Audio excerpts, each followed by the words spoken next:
Hello everyone, एक बार फिर से स्वागत है आपका आपके अपने चैनल में।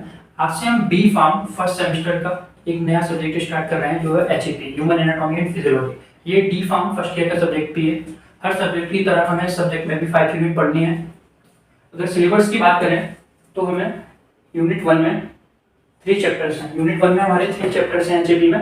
जो फर्स्ट चैप्टर है वो है introduction to human body, second है cellular level of organization, third है tissue level of organization and जो सेकंड यूनिट है वो है हमारी integumentary system, skeleton system and joints के बारे में पढ़ना है इसमें।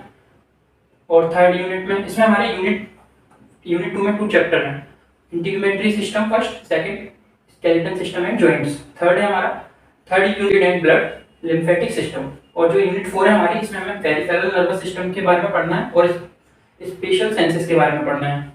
इसमें भी 2 चैप्टर हैं यूनिट 4 में। यूनिट 1 में हमारा एक ही चैप्टर है कार्डियोवैस्कुलर सिस्टम, यानी कि हार्ट के बारे में पढ़ना है।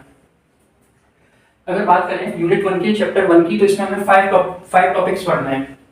यूनिट 1 में जो हमारा चैप्टर 1 है इसमें हमें 5 टॉपिक्स पढ़ने हैं, जो हमारी definition and scope of anatomy and physiology and level of structural organisation and body systems, basic life process क्या होता है, होम्योस्टेसिस क्या होता है, बेसिक एनाटॉमिकल टर्मिनोलॉजीज के बारे में पढ़ना है इसमें हमें। तो आज हम इसका फर्स्ट टॉपिक कवर करेंगे, चैप्टर 1 का, यूनिट 1 के चैप्टर 1 का फर्स्ट टॉपिक कवर करेंगे। Definition and scope of human anatomy and physiology क्या है। अगर डेफिनेशन की बात करें ह्यूमन एनाटॉमी एंड फिजियोलॉजी की, तो अगर एनाटॉमी वर्ड की बात करें,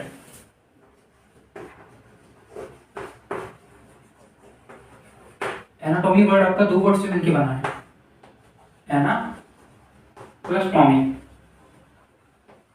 एना का मतलब होता है अब, और टॉमी का मतलब होता है प्रोसेस ऑफ कटिंग।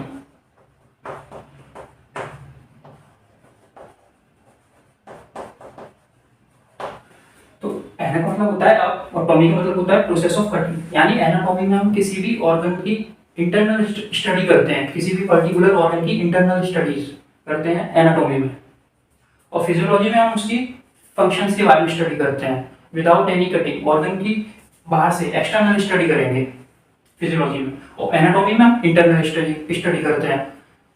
फिजियोलॉजी में हम देखेंगे कि हार्ट है, जैसे कि एग्जांपल के तौर पे हार्ट है आपका, वो हार्ट कहाँ लोकेटेड होता है, उसका कितना वजन होता है, ये सब फिजियोलॉजी में आएगा। एनाटॉमी में आएगा हार्ट के अंदर क्या क्या होता है, तो ये सब एनाटॉमी में आएगा।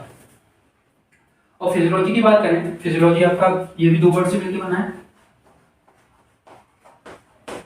Physio plus logy. फिजियो का मतलब होता है नेचर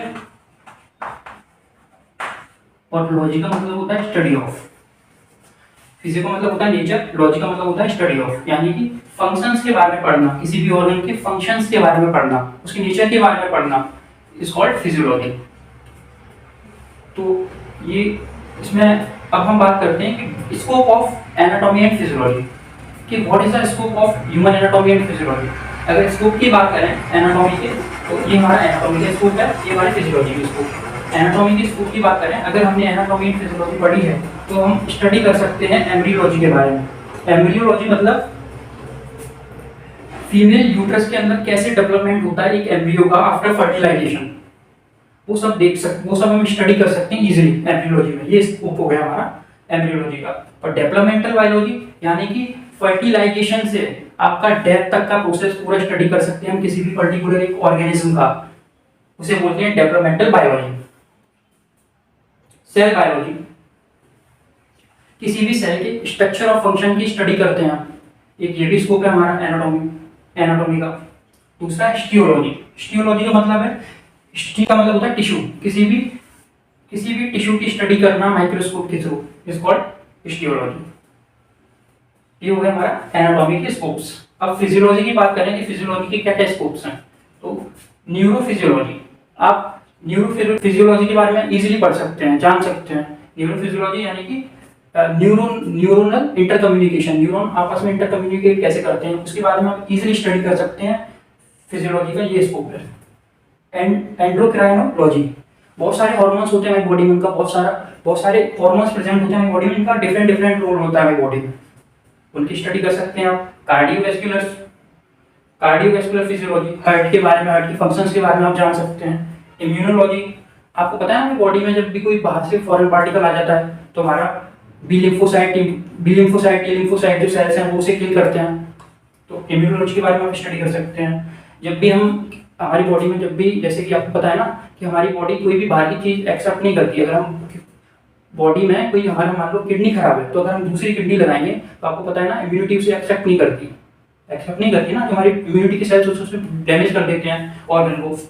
रेस्पिरेटरी सिस्टम के बारे में आप जान सकते हैं। जैसे कि आपको पता है एल्वेलाई प्रेजेंट होता है लंग्स में, वहाँ पे क्या होता है एल्वेलाई में, एल्वेलाई से आपका ऑक्सीजन जाता है आपकी ब्लड वेसल्स में, और हमारा जो ब्लड वेसल से आपका CO2 आता है हमारे एल्वेलाई में और वो लंग्स के थ्रू बॉडी से बाहर हो जाता है। रीनल फिजियोलॉजी का मतलब है आप किडनी के बारे में जान सकते हैं सारा कुछ।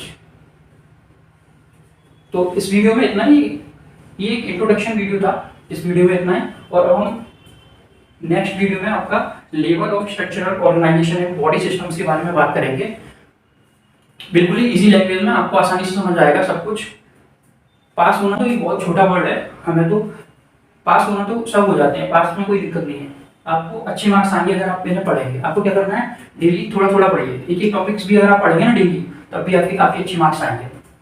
तो थैंक यू, इस वीडियो में इतना ही, मिलते हैं नेक्स्ट वीडियो में नेक्स्ट टॉपिक के साथ।